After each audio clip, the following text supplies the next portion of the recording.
Hello friends, welcome to Latha vlog. இப்போ மதியம் வெங்காய சாதம் தான் ரெடி பண்ண போகிறேன், ஆனியன் ரைஸு.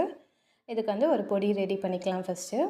அதுக்கு தேவையான பொருட்கள் 2 ஸ்பூன் கடலைப்பருப்பு, உளுத்தம்பருப்பு 1 ஸ்பூனு, சீரகம் 1 ஸ்பூனு, காஞ்ச மிளகா, கருவேப்பிலை, காஞ்ச கருவேப்பிலையை எடுத்துக்கோங்க. ஸோ எடுத்து வச்சுருக்கேன். இதை ஃபஸ்ட்டு வறுத்துக்க போகிறோம். ஆனியன் ஒரு 3 வெங்காயம், பெரிய வெங்காயம் கட் பண்ணி வச்சுருக்கேன், குட்டி குட்டியாக சாப் பண்ணி வச்சுருக்கேன்.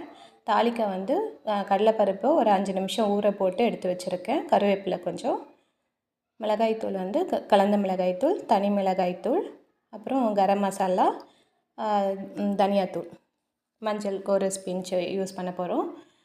இப்போ தாளிப்புக்கு ரெடி பண்ணிக்கலாம். தாளிக்கிறதுக்கு முன்னாடி இதை வறுத்து எடுத்துக்க போகிறேன்.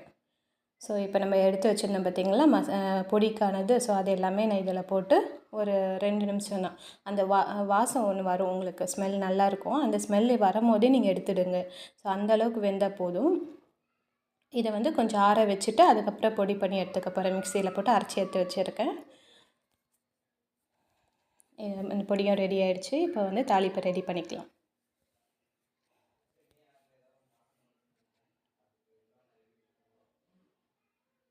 ஆயில் ஊற்றிட்டு இப்போ கருவேப்பிலை, அந்த கடலைப்பருப்பை எடுத்து வச்சேன் இல்லைங்களா, அதையும் நான் ஆட் பண்ணிக்கிறேன்.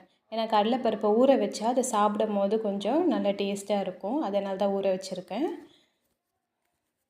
வெங்காயத்தையும் ஆட் பண்ணிக்கலாம். வெங்காயம் நல்லா ஒரு பொன்னிறமாக வரணும், அந்த அளவுக்கு வதக்கிக்கோங்க. வெங்காயம் வதங்கிறதுக்கு கொஞ்சம் சால்ட் ஆட் பண்ணிக்கிறேன். ஏன்னா சாதத்துலேயே உப்பு போட்டிருக்கேன், அதனால் இது கொஞ்சம் பார்த்து தானே ஆட் பண்ணிக்க போகிறேன். பாருங்கள், நல்லா பொன்னிறமாக வந்துச்சு. இப்போ மசாலாலாம் ஆட் பண்ணிக்கிறேன். கரம் மசாலா, தனி மிளகாய்த்தூள், கலந்த மிளகாய்த்தூள், அப்புறம் தண்ணி கொஞ்சம் ஆட் பண்ணிக்கிறேன். தண்ணி லைட்டாக, ஏன்னா மசாலா கொஞ்சம் வதங்கிறதுக்காக தண்ணி கொஞ்சம் லைட்டாக ஆட் பண்ணிக்கிறேன்.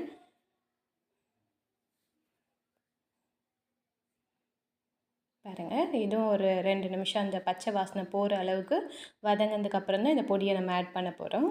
இப்போ வதங்கிச்சு பாருங்கள். இப்போ இந்த ஸ்டேஜில் நம்ம பொடி ஆட் பண்ணிக்கலாம். ஸோ இந்த பொடி போட்டால் தான் ஒரு டேஸ்ட்டே கொடுக்கும். நம்ம இவ்வளோ ரெடி பண்ணிவிட்டு பொடி போடலன்னா அந்த டேஸ்ட்டு நம்மளுக்கு வராது. ஸோ அதனால் இந்த பொடியும் போட்டு செஞ்சிங்கன்னா தான் நல்லா டேஸ்ட்டாக இருக்கும். கொஞ்சம் தண்ணி நான் இந்த பொடி வேகிறதுக்காக கொஞ்சம் தண்ணியும் ஆட் பண்ணிக்கிறேன். பாருங்கள், இந்த பதத்தில் வெந்தால் போதும். சாதமாக எடுத்து வச்சுருக்கேன். ஸோ கொஞ்சம் கொஞ்சமாக சாதம் போட்டு கிளறிக்க போகிறேன்.